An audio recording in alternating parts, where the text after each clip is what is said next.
Bonjour, je suis très heureuse de vous retrouver pour cette nouvelle édition de notre émission 3140 avec. 3140 secondes, c'est 52 minutes, c'est une petite heure pour aborder avec nos experts des problématiques sociétales qui touchent l'ensemble de nos organisations, qu'il s'agisse des évolutions du travail, mais aussi des grandes transitions qui caractérisent notre époque. 3140, c'est aussi un petit clin d'œil à notre laboratoire qui s'appelle PI pour Positive Innovation. Et j'ai la chance d'en assurer la responsabilité. Je m'appelle Barbara Carrière, je suis associée d'Eurogroupe Consulting. Aujourd'hui, je suis ravie de recevoir Marie-Caroline Schur et David Autissier sur le thème du handicap dans une discussion intitulée Différence, diversité, la richesse des entreprises. L'engagement pour plus de diversité et d'inclusion est au cœur des préoccupations de nos sociétés, mais le constat, c'est que cet engagement est souvent pas encore mis à sa juste place, pas complètement à la mesure de ses enjeux. Notre invitée Marie-Caroline Schur se décrit comme dépendante à 100%, mais autonome à 1000%. Elle définit son handicap comme un état et non pas une identité.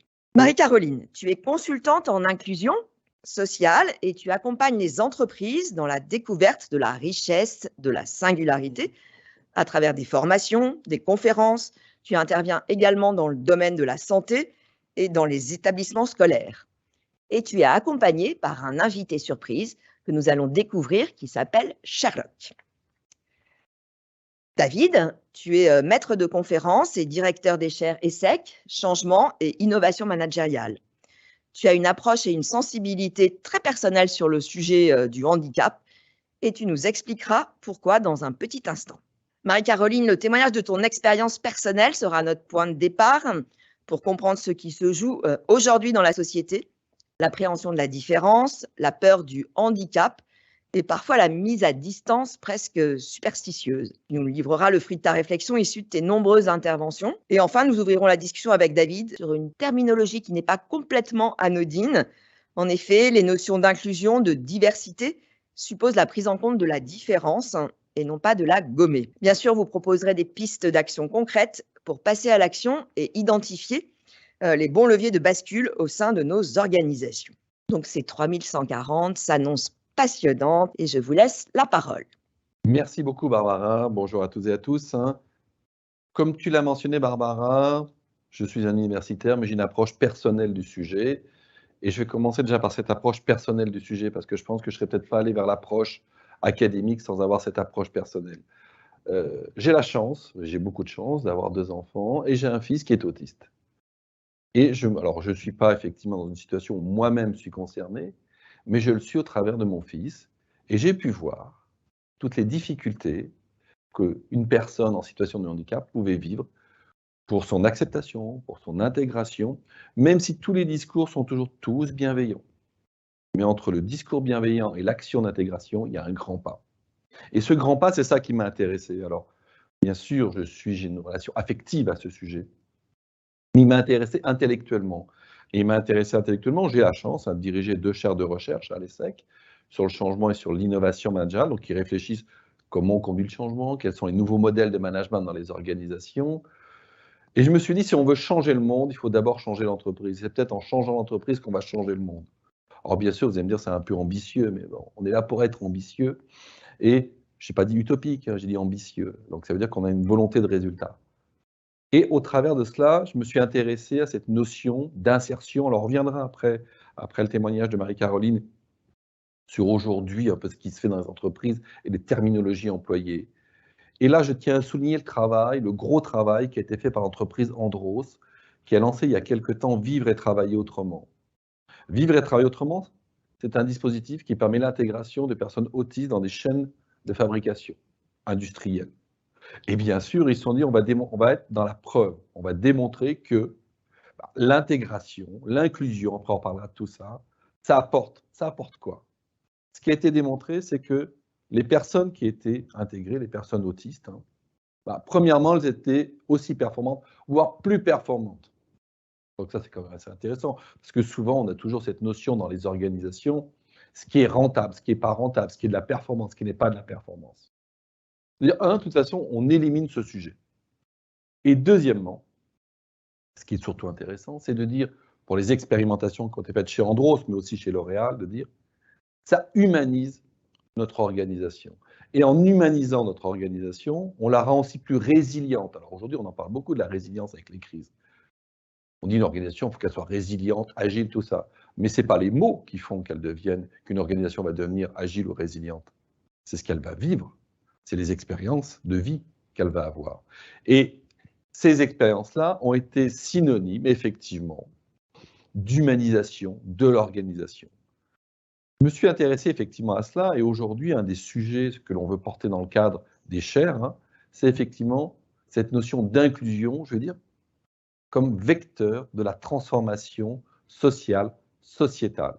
Mais je ne vais pas vous faire un discours universitaire, ce n'est pas ça qui est le plus important. Et d'ailleurs, ce que j'ai mentionné tout au début, c'est le vécu. C'est-à-dire que c'est des sujets souvent que l'on traite parce qu'on est concerné. Et si j'ai un message à donner au travers de ce témoignage qu'il va y avoir et aussi de ça, de cette présentation, c'est de dire n'attendez pas d'être concerné pour agir. Mais je pense que le témoignage de Marie-Caroline sera beaucoup plus intéressant que mon discours, qui peut devenir très vite théorique. Merci David pour cette introduction. Merci Barbara de nous offrir cette opportunité de parler de ce sujet de l'inclusion en entreprise, de la diversité. Alors, je suis née avec un handicap moteur dû à une maladie génétique. Donc, depuis ma naissance, je vis dans un fauteuil. Et donc, la thématique de l'inclusion, de l'intégration, et on verra un petit peu plus tard qu'il y a une différence entre ces deux mots, me concerne particulièrement. Effectivement, aujourd'hui, mon expérience professionnelle m'a fait cheminer et m'a montré à quel point l'inclusion consistait dans le fait d'inclure une personne avec un handicap qui représente non pas une menace pour les salariés ni pour son équipe, mais bien une chance. Et il y a tout un travail effectivement d'acceptation de la différence au sein de l'entreprise à effectuer pour en arriver à dire l'intégration d'une personne avec un handicap dans notre équipe de travail est bien une chance parce que notre performance va devenir plus importante, une performance non pas financière, mais une performance d'abord humaine, humanisante, qui devient du coup ensuite une performance professionnelle, comme tu le disais David, puisque les personnes avec un handicap ont aussi une capacité à travailler avec parfois bien plus de facilité, en tout cas elles travaillent en ayant le sens du travail, le sens du devoir, et en donnant tout ce qu'elles sont, et en humanisant leurs collègues.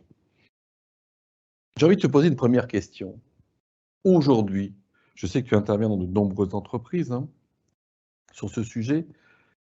Quel est aujourd'hui l'état, entre guillemets, de réceptivité des entreprises et l'état de maturité des entreprises, en général, sur ce sujet? Est-ce qu'elles le font vraiment? Est-ce qu'elles engagent des actions avec une forte croyance? Ou est-ce que c'est simplement un effet d'affichage pour donner bonne conscience? Si tu avais à nous dire aujourd'hui, si tu nous fais le panorama des entreprises sur le sujet de l'inclusion, que dirais-tu?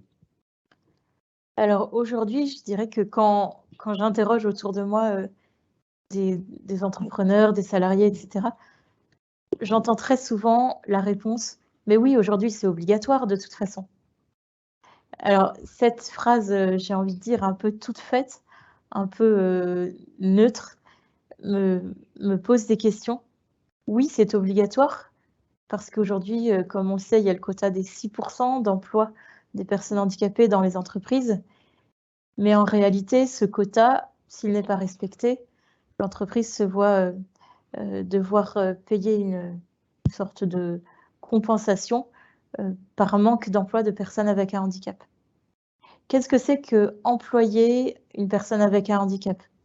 Je parlais tout à l'heure de l'intégration et de l'inclusion. Donc, on va parler aujourd'hui vraiment d'inclusion.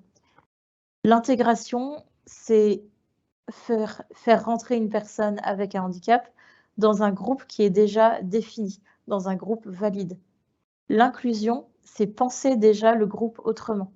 L'inclusion, c'est penser à une équipe de salariés où déjà dans son sein, il y a une personne porteuse de handicap qui en fait déjà partie à la base. Aujourd'hui, je pense que la peur majoritaire des entreprises vient du fait qu'on méconnaît encore trop le handicap. On méconnaît le sens de ce mot. On met derrière ce mot finalement des phrases toutes faites. Personnes qui n'ont pas de capacité, personnes qui ne peuvent pas travailler, personnes qui ne sortent pas de chez elles. Voilà, des étiquettes un peu toutes faites et qui sont stériles et surtout qui ne sont pas avérées.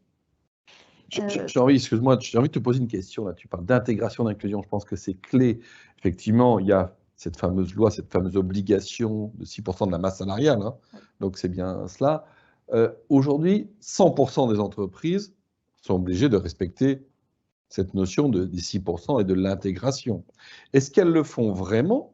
Est-ce qu'elles emploient vraiment 6% de personnes en situation de handicap? Ou est-ce qu'elles trouvent un certain nombre, dirais-je, de subterfuges ou de dispositifs permettant de faire comme si, sans le faire vraiment? Je ne veux pas condamner les entreprises, ce n'est pas du tout ça, on n'est pas du tout là. Mais je veux dire, quelles sont celles qui jouent vraiment le jeu? Est-ce qu'on a passé un cap par rapport à ça? Alors, je pense que certaines entreprises ont vraiment passé un cap. Certains groupes, certaines entreprises, oui, de manière certaine. D'autres sont encore un peu frileuses.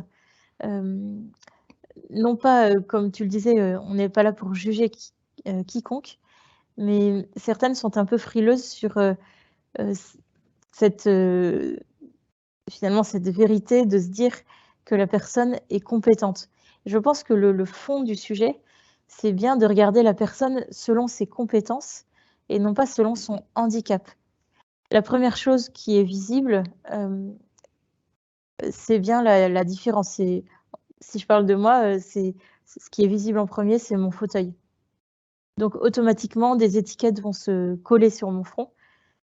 Mais quelles sont les entreprises qui sont capables de se dire je ne vais pas regarder ce qui est visiblement différent en elle, mais je vais regarder son CV et surtout, je vais regarder ses compétences, ses talents et je vais lui faire confiance parce que j'ai bien besoin de ses compétences pour faire avancer mon équipe et faire avancer mon entreprise.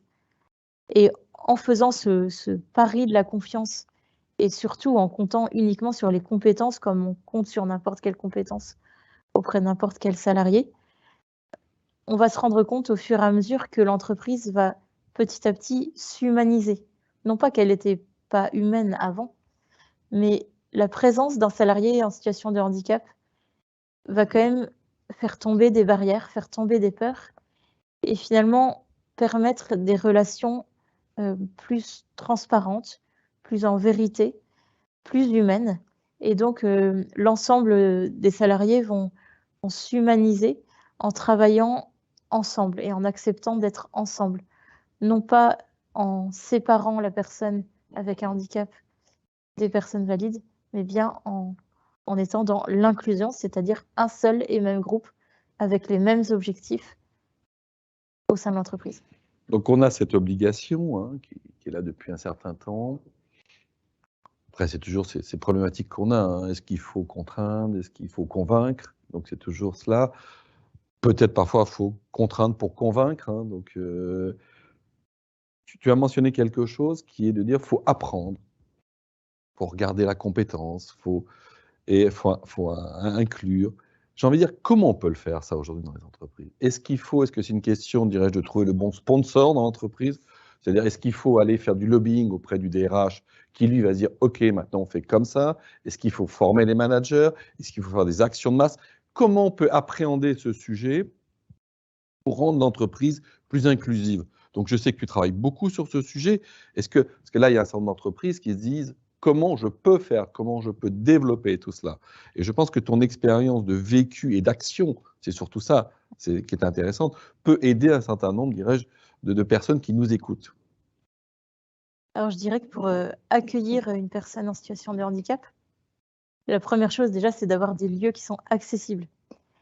Parfois, certaines entreprises vont se dire, peut-être, mais toujours on est sans jugement, je vais rendre accessibles mes locaux et donc c'est bon, j'intègre une personne. Mais qu'est-ce que c'est qu'intégrer vraiment? Finalement, est-ce que c'est simplement mettre une rampe d'accès pour permettre à la personne en fauteuil de rentrer et d'aller à son bureau de travail? Ou est-ce que c'est se dire, je vais mettre en œuvre tous les moyens pour qu'elles se sentent égales par rapport aux autres salariés, non seulement de manière matérielle, donc avec des rampes d'accès, des outils aménagés, s'il y a besoin d'un ordinateur, etc., mais également qu'elle se sente au même niveau dans son équipe.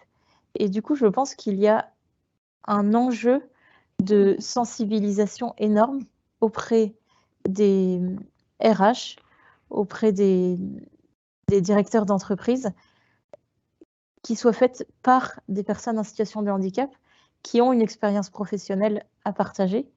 Et leur témoignage d'expérience professionnelle et le témoignage de managers également qui vivent cette expérience de l'inclusion peut aussi être d'une grande aide.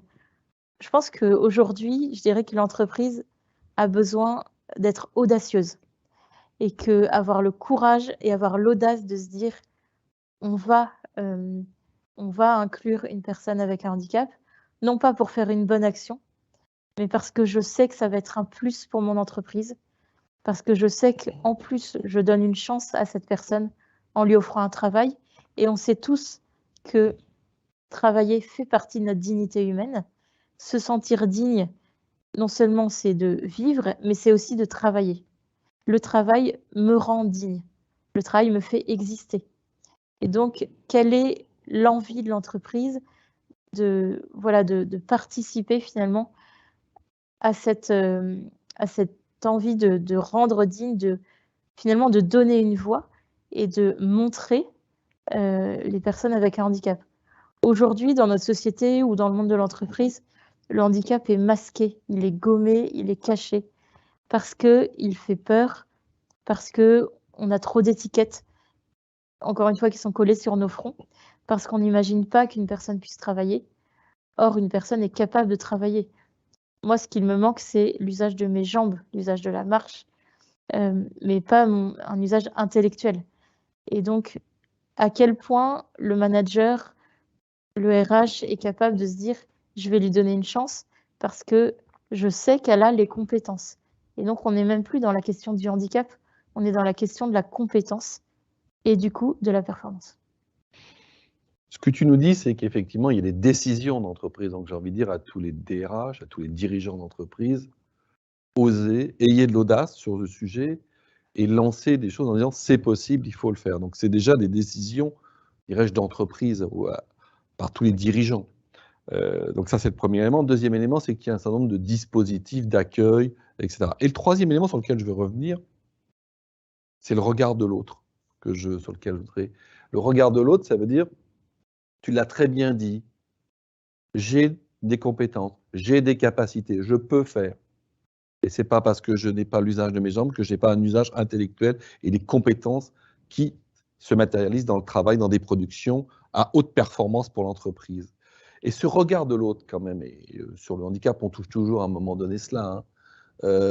Comment amener l'ensemble, mais je veux dire, c'est dans les entreprises, mais dans la société, à changer ce regard?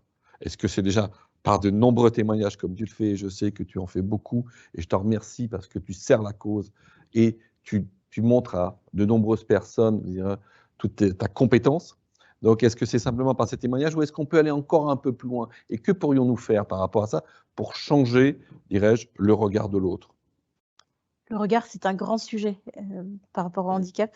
C'est le sujet, j'ai envie de dire. C'est quel regard nous posons. Alors, je dirais que, j'ai envie de lancer une invitation à tous ceux qui nous écouteront. C'est de se poser à soi-même cette question, quel regard moi-même je porte sur la personne qui a un handicap? Loin des théories, loin des lois, loin des obligations qui peuvent nous protéger quelque part et nous empêcher de nous poser personnellement cette question, mais au fond de moi, quel est mon regard sur la personne différente? Qu'est-ce que j'en pense moi? Est-ce que je ne suis pas à l'aise et du coup je me cache derrière une loi? Est-ce que, au contraire, j'ai envie d'essayer? Voilà, et je pense que le regard qui sera porté par l'entreprise dépend déjà du regard du manager sur le handicap, du regard des DRH, etc., de tous ceux qui sont acteurs d'inclusion. Quel est ce regard que je porte? Et je pense que, voilà, toi, David, moi-même, on s'est posé cette question. Finalement, quel est le regard que je porte sur le handicap? Moi, quel est mon regard sur moi-même, mais aussi sur les autres personnes avec un handicap? Parce que même si je suis handicapée, je me pose aussi cette question. Quel est ce regard? Est-ce que j'ai envie de le changer, ce regard? Et du coup, de participer à cette transformation, à notre humble échelle, du monde de l'entreprise. Voilà, je crois que vouloir transformer, vouloir, changer les choses commence par changer soi. Et donc si j'ai cette volonté au fond de moi, les lois, les peurs, les théories vont tomber et on sera dans une relation individuelle avec la personne et une relation humaine et non plus une relation théorique ou une relation de loi. Je vais revenir un peu sur cette notion de regard qui me paraît clé, parce que je pense que c'est le miroir de la société, et par ce miroir, c'est aussi l'inclusion. Souvent, je l'ai mentionné tout à l'heure, donc je suis aussi concerné par le sujet, il y a un regard de pitié. Et ce regard est clé, donc on regarde. Oh. Et moi, je sais qu'en général, ça m'horripile, le regard de pitié. Je ne sais pas, tu en parleras. Et de dire, ce n'est pas un regard de pitié, c'est un regard de compréhension et d'action. Regardez-moi, je suis quelqu'un comme vous et je peux faire comme vous.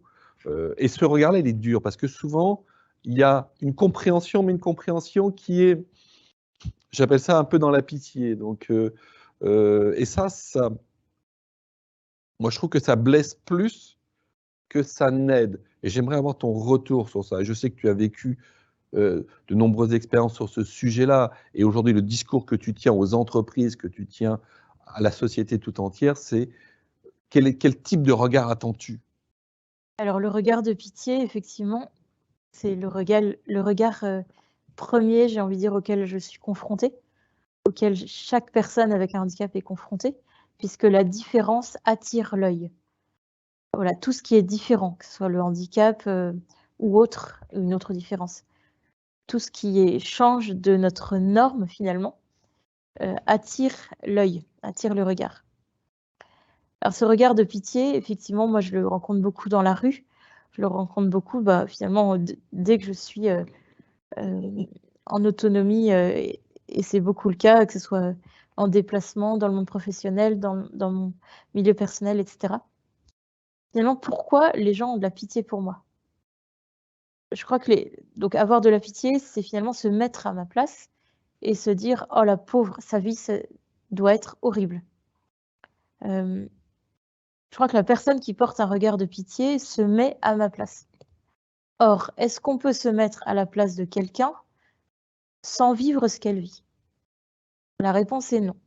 On ne peut pas se mettre à ma place. Personne ne peut se mettre à ma place, comme personne ne peut se mettre à ta place de père d'un enfant autiste, et personne ne peut se mettre à la place de ton fils. Personne n'est capable de dire ce que je ressens au plus profond de moi, et surtout, personne n'est capable de dire, personne, je pense, ne peut s'engager à dire: «Mais votre vie doit être horrible». Ma vie n'est pas horrible. Ma vie est belle et je suis profondément heureuse de vivre. Ça, c'est vraiment un message que j'ai envie de faire passer.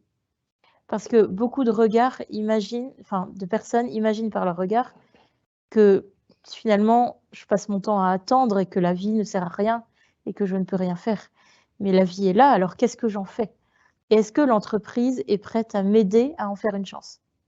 Finalement, est-ce que l'entreprise est prête à me dire: «Ta vie, tes compétences sont une chance pour nous, viens nous les partager». Un regard peut autant abaisser que relever. Un simple regard dans la rue peut me mettre par terre, au sens littéral du terme, comme peut me relever. Le premier regard, déjà, je crois que c'est oser regarder avec ses yeux. Souvent dans la rue, les yeux se baissent à l'approche de mon fauteuil, à l'approche de ma personne. Les yeux se baissent, le regard devient indifférent, ignorant, parce qu'on ne sait pas comment réagir. La personne ne sait pas. Et au fond de moi, je me suis demandé pourquoi il y avait tant de pitié et d'indifférence. Et je me dis toujours que ma propre fragilité révèle aussi la fragilité de l'autre, de celui qui me regarde. Et ça peut mettre mal à l'aise.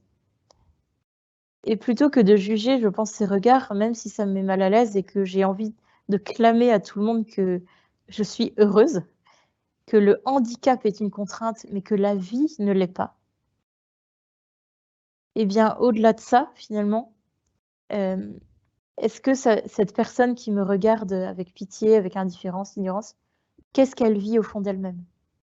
Pourquoi elle me regarde comme ça? C'est comme moi quand je croise, je sais pas, quelqu'un et que je suis pas très à l'aise, je me pose la question: «Mais qu'est-ce qui fait que je suis pas à l'aise?» Et il me semble que, que ce sujet du regard dans la société, une fois de plus, commence par nous-mêmes. Pourquoi il me regarde comme ça et moi, pourquoi je n'accepte pas ce regard? Et moi, je ne sais pas ce que vit la personne qui me regarde avec pitié. Je ne sais pas si elle est en souffrance, je ne sais pas si elle, elle a dans sa famille quelqu'un touché par le handicap.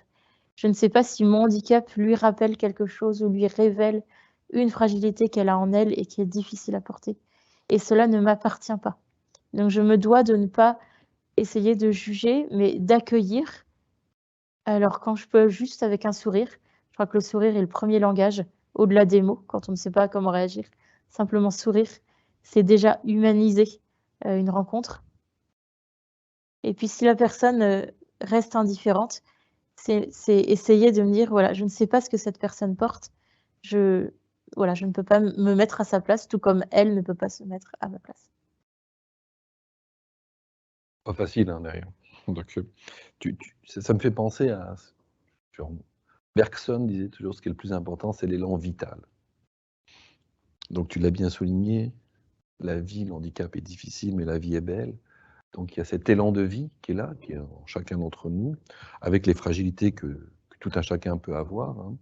Donc et puis nous construisons notre trajectoire de vie, notre parcours de vie, hein.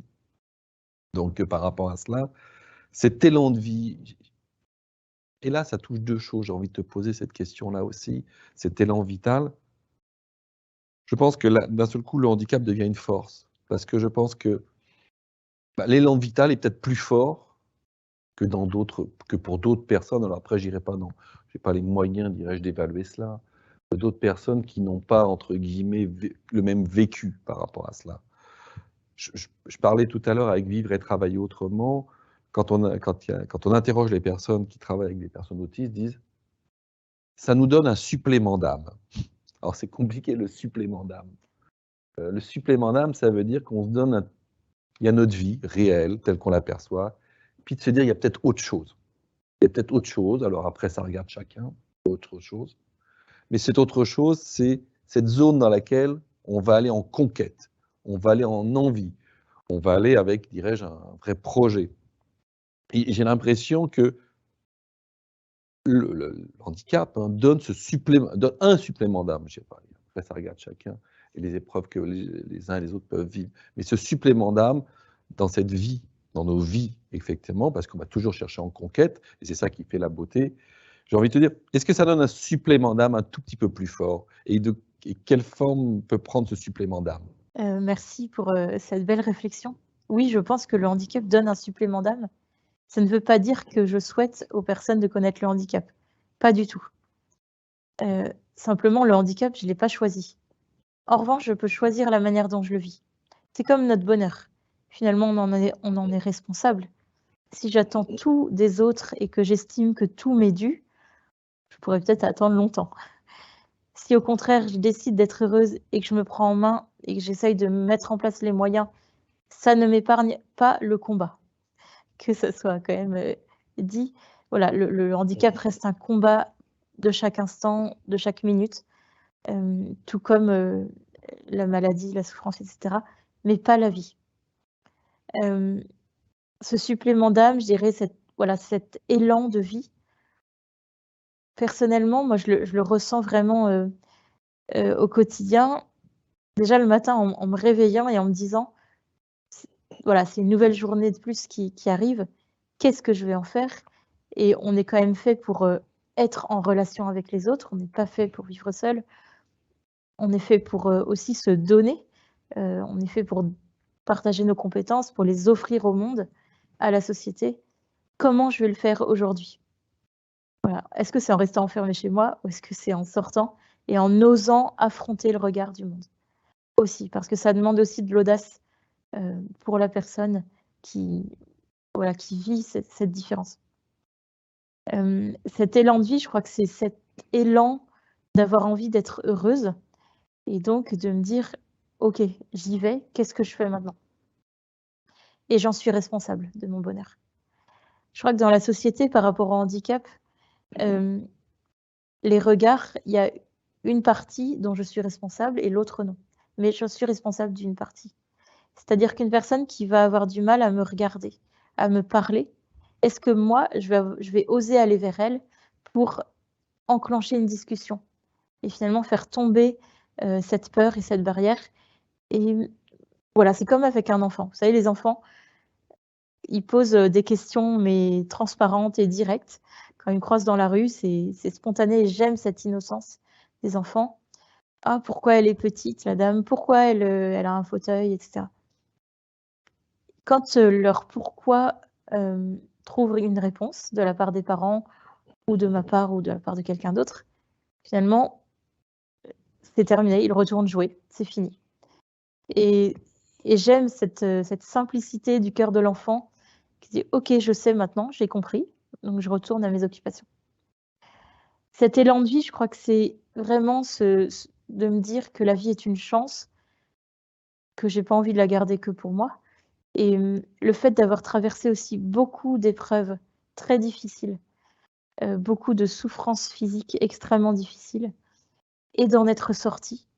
Le fait d'avoir frôlé la mort plusieurs fois, le fait de voilà, d'avoir côtoyé les hôpitaux des centaines de fois et d'en sortir à chaque fois, me dit: «Qu'est-ce que je fais de cette vie maintenant qui reprend une saveur finalement, décuplée dès que je sors d'une grosse épreuve et que, je me remets debout au sens, intérieur». Je pense que tu te mets debout et tu nous permets de grandir. Heu, sur ces notions en fait d'élan de vie, puisque tout ce que tu nous dis, hein, est à destination de toutes les organisations, toutes les entreprises et toutes les personnes, hein, qui nous écoutent. J'ai l'impression qu'à des moments donnés, ça vous ton expérience nous amène à dire finalement, il faut aussi avoir des temps, un peu de réflexion sur ce que nous sommes, ce que nous voulons être. Donc je pense que moi j'ai toujours l'habitude de citer Pirandello, hein, qui dit: «Il faut marcher dans la rue, être au balcon en train de se regarder marcher». À un moment donné, de prendre le temps de s'observer dans notre manière de faire et d'être et c'est ça aussi qui crée la richesse, c'est cet élan vital que tu as mentionné. Ces temps-là, est-ce que dans les ent alors j'ai première question, est-ce que ça mérite un tout petit peu dans les entreprises qu'on se dise: «Comment quel regard avons-nous sur le handicap?» mais au sens parole, mais parole au sens libre, pas au sens, dirais-je un peu, oui, il faut faire attention et cetera. Moi, comment je le vis personnellement, c'est ce que tu as mentionné, peut-être c'est ce que tu fais en entreprise, donc c'est temps de parole. Puis j'ai envie de te poser une autre question parce que je sais que tu as vécu une expérience forte. Tu as fait, Saint-Jacques-de-Compostelle. Donc je sais que tu as des choses intéressantes qui est aussi qui est un moment, dirais-je, où on sort du monde «contraint» entre guillemets, ou du monde où on semble être pris par pas mal de choses qui sont parfois futiles et d'essayer d'être sur l'essentiel. Et j'ai envie de te dire par rapport à ça, donc la première question, c'est en entreprise, est-ce qu'il faut avoir ces temps un peu pour libérer la parole sur le handicap? Et 2, cette expérience de Saint-Jacques-de-Compostelle, qu'est-ce que tu en as retiré en tant que moment isolé de réflexion? Et comment ça peut être transposé à tous ceux qui nous écoutent? Alors, prendre ces temps en entreprise, je pense que ça serait une excellente initiative. Non pas de faire des topos sur le handicap, puisque voilà, je pense que ça peut être une des réticences principales de se dire: «Encore un topo, encore une discussion sur le handicap», voilà. Mais un temps finalement de partage, d'échange sur, la vision personnelle que chacun porte sur la fragilité en général et sur sa fragilité à soi. Finalement, dans un monde qui est normé, hem, qui est finalement fait de cases dans lesquelles il faut rentrer pour être considéré comme citoyen à part entière, comme, personne étant pouvant exister à part entière. Il faut rentrer dans des cases. Ces cases de la normalité, ces cases de la perfection, ces cases de la rentabilité, ces cases de situation professionnelle parfaite, etc. Finalement, si on lançait des groupes d'échanges, de discussions, de partage, quelles sont les normes que moi j'ai envie de vivre dans ma vie?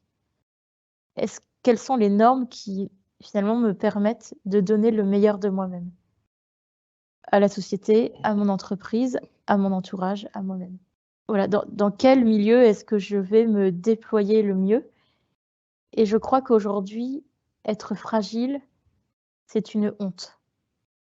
On a honte d'être fragile parce qu'on a honte vis-à-vis des autres, je pense déjà. On a très peur d'avoir un regard de jugement de la part des autres. Et puis, on a honte vis-à-vis de soi-même.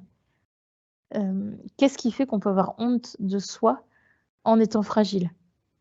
Je pense parce qu'on a peur d'être rejeté. La peur du rejet, la peur de ne plus être à la hauteur, la peur d'être moins efficace, moins rentable, la peur finalement de devenir, entre guillemets, bon à rien. Et personne n'est bon à rien. Tout le monde est utile. Donc je pense qu'il y a tout un travail personnel et qui peut être partagé effectivement en équipe dans les entreprises, et je pense que ce serait très intéressant avec quelqu'un qui guide les échanges et qui rebondit sur finalement ce qui peut ressortir. C'est quelle est ma vision de ma fragilité et quelle est ma vision de la fragilité de mon voisin. Parce qu'on est bien fait pour travailler en étant interdépendant, c'est-à-dire en reconnaissant qu'on a besoin des autres pour avancer, pour être plus performant, pour aller plus loin. Donc, quelle est ma vision de ma propre fragilité? Quelle est ma vision de la fragilité de mon collègue? Donc, je pense que ça serait très intéressant effectivement de lancer des réflexions qui soient guidées, accompagnées, pour finalement proposer des mises en route, voilà, pour être plus efficace au niveau humain. Saint-Jacques-de-Compostelle. Alors, Saint-Jacques-de-Compostelle. raconte-nous un peu Saint-Jacques-de-Compostelle, parce que tu as vécu une expérience, et de se dire, cette expérience-là, quels sont, dirais-je, les enseignements qu'on pourrait en tirer et intégrer dans les organisations? On envoie tout le monde à Saint-Jacques-de-Compostelle?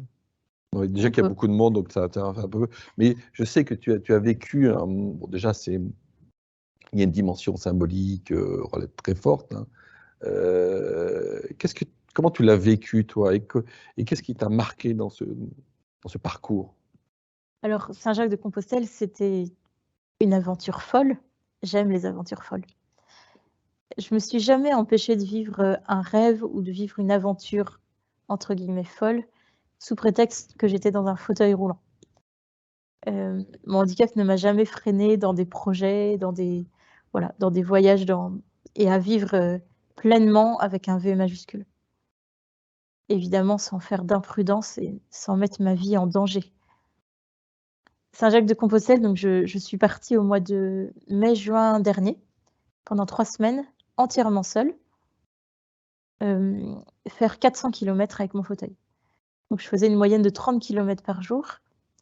Et comme Barbara m'a présenté tout à l'heure, je suis 100% dépendante, 1000% autonome, mais 100% dépendante.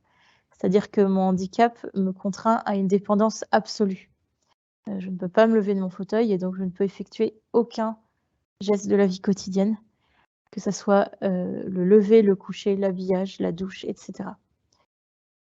Alors, partir seule sur les routes de Saint-Jacques en étant 100% dépendante, c'est fou aux yeux du monde, complètement fou. Je suis partie finalement en faisant le pari de croire en l'homme, de croire en la bonté de l'homme, et je peux vous dire que je ne me suis pas trompée en faisant ce pari. Non pas que je sois parfaite, pas du tout, mais simplement, j'ai été témoin quotidiennement de ce que l'homme pouvait donner de meilleur en lui-même. Et que finalement, donc chaque jour, chaque matin, chaque midi, chaque soir, je demandais de l'aide aux personnes qui marchaient avec moi ou à côté de moi, ou que je rencontrais dans les villages étapes ou dans les auberges, etc., là où je dormais. Et je ne savais jamais qui allait m'aider. Et donc tous les jours, j'allais demander de l'aide. Et ça, c'est aussi interpellant peut-être pour tous ceux qui nous écoutent, jusqu'à quel point nous sommes capables de demander de l'aide.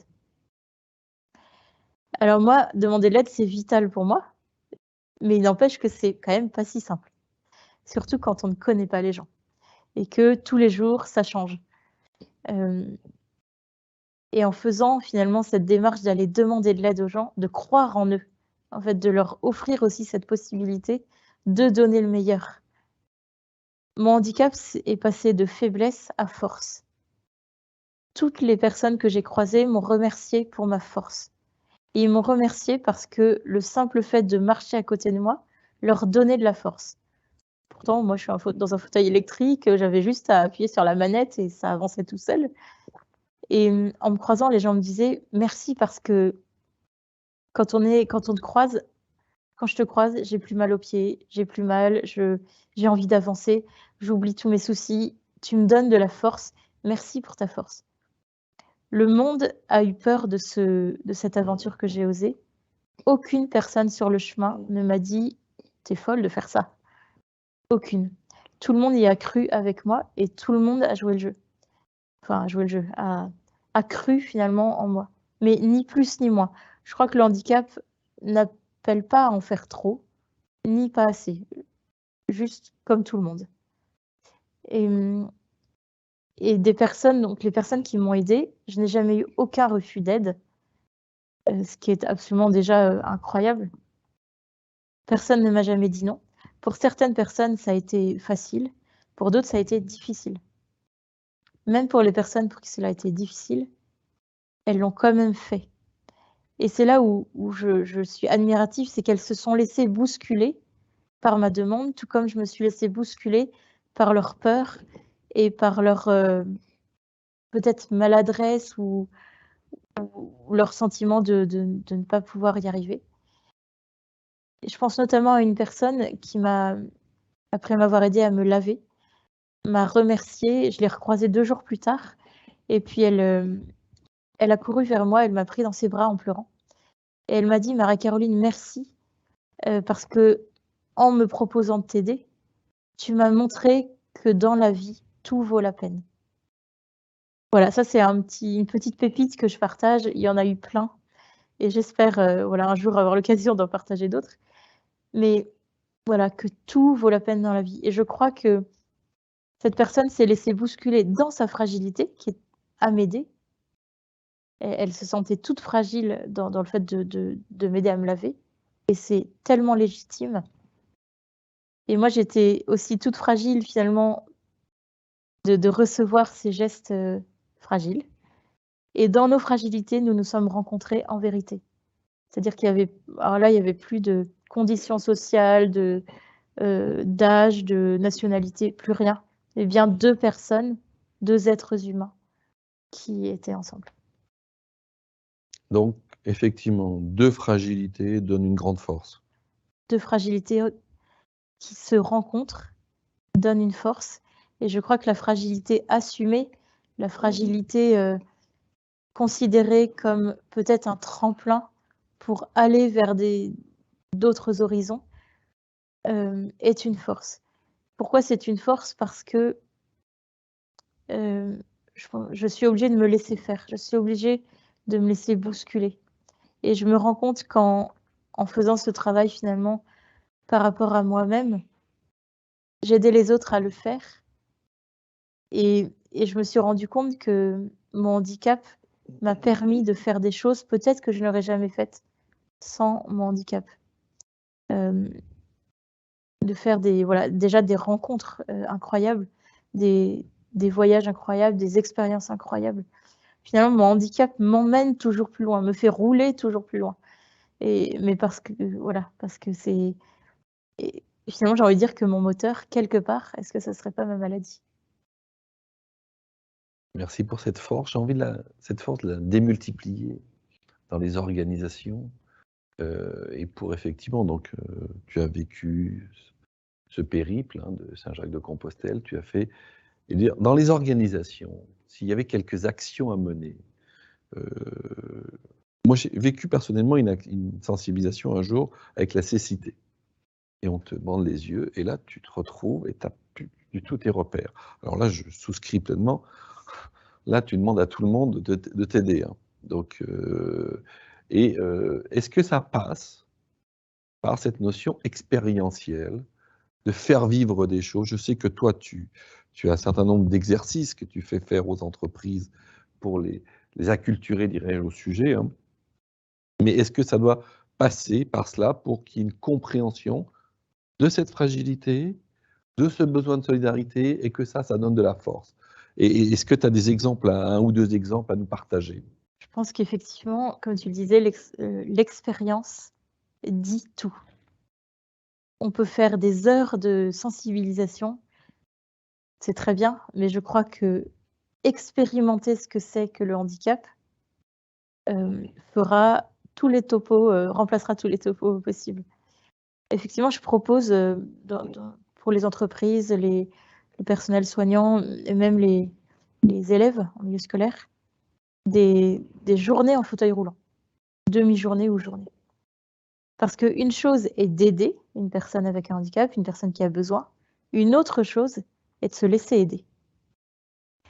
Et donc, en étant dans un fauteuil, je peux partager que vraiment le regard des personnes qui déjà s'assoient dans un fauteuil et qui vivent quelques heures dans un fauteuil avec une interdiction de se lever. Et puis je les emmène voilà, dans la ville, là où ils sont, avec tout un parcours à effectuer, avec des défis à relever, comme celui de demander de l'aide, par exemple. Et que finalement, on n'en meurt pas hein, de demander de l'aide. Cette expérience les marque, les bouleverse, je dirais, profondément. À la fin d'une journée, dans un fauteuil roulant, le regard de la personne, il a totalement changé. J'ai des personnes qui pleuraient à la fin.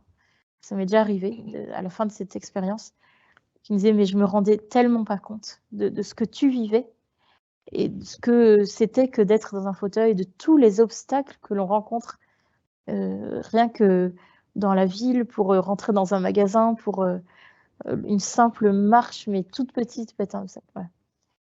Et je crois que expérimenter fait une grande partie du travail et que proposer ce genre d'expérience permet aussi aide à la cohésion d'équipe. Parce que tout le monde s'entraide. 6 personnes dans un fauteuil roulant, par exemple, quand il y en a une qui galère, eh bien, il y en a une autre, même si elle reste dans le fauteuil, qui va essayer de l'aider. Et donc finalement, l'entraide, l'interdépendance, on y revient. Je crois, c'est vraiment la clé de la réussite. Donc en proposant des expériences concrètes, je pense, en faisant intervenir aussi des personnes concernées par le sujet, qui parlent non pas du handicap, mais d'expériences comme celle-ci, etc. Finalement, d'essayer et d'arriver à montrer que tout est possible.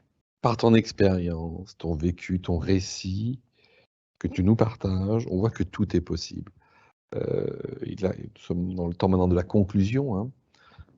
On voit très bien que j'ai le sentiment à t'écouter et de ce que je peux observer, moi. On a un peu dépassé la phase d'intégration avec cette fameuse loi des 6%, enfin qu'on est dans une phase d'inclusion, que c'est pas gagné, qu'il y a encore beaucoup de choses à faire et tu nous l'as démontré, mais que derrière, c'est la problématique de la diversité au sens large du terme, de la diversité dans nos organisations, handicap, pas handicap, mais autres aussi. Hein. Cette diversité qui fait la différence, qui permet d'humaniser, qui permet d'être plus résilient, mais aussi, comme tu l'as dit, plus heureux, et qu'on retrouve cet élan vital de Bergson, comme je mentionnais tout à l'heure. On a cette progression, donc on peut s'en féliciter. Et j'ai envie de poser une question. Aujourd'hui, es-tu pessimiste ou optimiste? Alors, je sais, mais en disant aujourd'hui, quelle est la trajectoire? Donc, on voit qu'il y a une trajectoire qui est en cours sur le futur. Donc, comment vois-tu, optimiste, pessimiste, et quelle forme ça peut prendre? Rebondir sur la résilience et avant de répondre à ta question, je dirais qu'effectivement, oser regarder sa fragilité et l'accueillir permet de vivre une unité en soi, une cohérence de vie. Et je pense que c'est ça qui rend heureux. Finalement, c'est de ne pas être une personne au travail, une autre différente dans son milieu personnel, encore une autre dans un autre milieu. Mais bien, on a bien une seule et unique identité et qui est appelée à se donner de la même manière partout. Et que la fragilité peut aider justement à cette unification de la personne humaine. Optimisme, pessimisme, alors c'est pas évident de répondre. Il y a encore du chemin, je dirais qu'on est en route. C'est un chemin, donc il y a encore des kilomètres. Il y a moi, je suis optimiste en voyant des expérimentations comme celle chez Danone, comme d'autres groupes qui ont une politique du handicap aussi vraiment très, très forte et pour qui l'inclusion fait partie des priorités. Donc ça me rend optimiste. Ce qui me rend moins optimiste, j'aime pas le mot pessimiste, parce que je trouve que c'est quelque part perdu d'avance, mais je dirais en chemin. Donc ce qui me met plus en chemin ou ce qui me fait plus réfléchir, voilà, c'est comment est-ce qu'on peut vraiment aider les entreprises à passer ce cap finalement de l'obligation et d'aller au-delà et de les convaincre de la richesse de la rencontre, finalement de la personne quelle qu'elle soit et de cette performance qui en découlera. Donc voilà, qu'est-ce que chacun est prêt à faire pour rendre son entreprise encore plus optimiste, vivre dans l'optimisme et voilà, et favoriser le bonheur et l'inclusion de tous. Et je dirais que ça concerne toute personne de tout âge, que ce soit des jeunes étudiants aux managers, voilà, tout état professionnel, j'ai envie de dire, et que tout dépend de sa propre volonté au départ. Est-ce que j'ai le désir de participer à rendre le monde meilleur? Est-ce que j'en ai le désir ou non? Merci beaucoup. Ton vécu, ton témoignage nous a permis de pouvoir opérer et d'envisager un monde meilleur et je t'en remercie. Merci David.